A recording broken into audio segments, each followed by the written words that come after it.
Kreu i Komisionit Qendror të Zgjedhjeve, Ilirian Celibashi, ka deklaruar se kuadri ligjor sa i përket financimit të partive politike në vend ka dobësi serioze. Në fjalën e tij në tryezën e Komisionit të Reformës Zgjedhore, Celibashi u shpreh se problemi është transparenca dhe fakti që partitë nuk publikojnë në mënyrë proaktive, duke mos mundësuar aksesin e publikut në të dhënat. Në praktikë, sistemi i financimit politik shqiptar përballet me një sër sfidash dhe dobësish, të cilat në mungesë të zgjidhjeve efektive ligjore rrezikojnë të minojnë integritetin e procesit zgjedhor dhe funksionimin normal të demokracisë.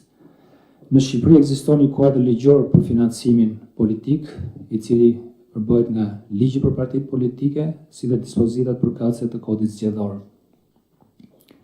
Analiza praktikës së zbatimit të këtij legjislacioni, si dhe vlerësimet e vetë institucioneve tona tregojnë se ky kuadër ka përshllëqe, paqartësi dhe dobësi serioze e për këtë shkak kërkohet ndërhyrje e menjëhershme dhe e gjerë.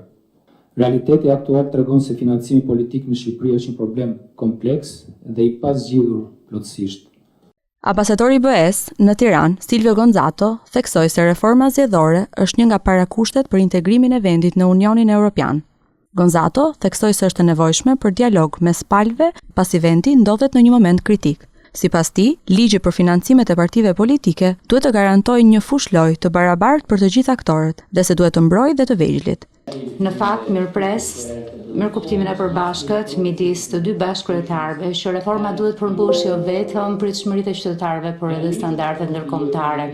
Interesi i Bashkimit Evropian në punën e Komisionit është i vetë shpjegueshëm, është i dukshëm, sipas meje, por ndoshta duhet ta shpjegoj sepse vjen në një kohë kritike sa i takon procesit të anëtarësimit në BE. Forcimi i sundimit të ligjit dhe dëshmimi i përkushtimit të palëkundur ndaj standardeve europiane është kyçe për Shqipërinë.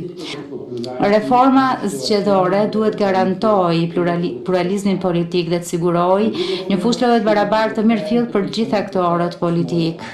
Dhe në fakt, kuadri ligjor duhet të sigurojë këtë konkurrencë të ndershme për të mbrojtur aktorët e vegjël, ndërkohë që parandalon shtrembërimet e ndikimit të padrejtë. Në fakt, raporti i Odirit foli për parti në pushtet që përfiton nga përdorimi i gjerë i burimeve administrative duke krijuar një avantazh të padrejtë atyre që janë në detyrë. Dhe kjo është një pikë kyçe që ka nevojë që të trajtohet. Po kështu duhet parë edhe në një pikë prerje mjaft rëndësishme me reforma të tjera që janë vazhdimsi, sidomos ajo administratës publike.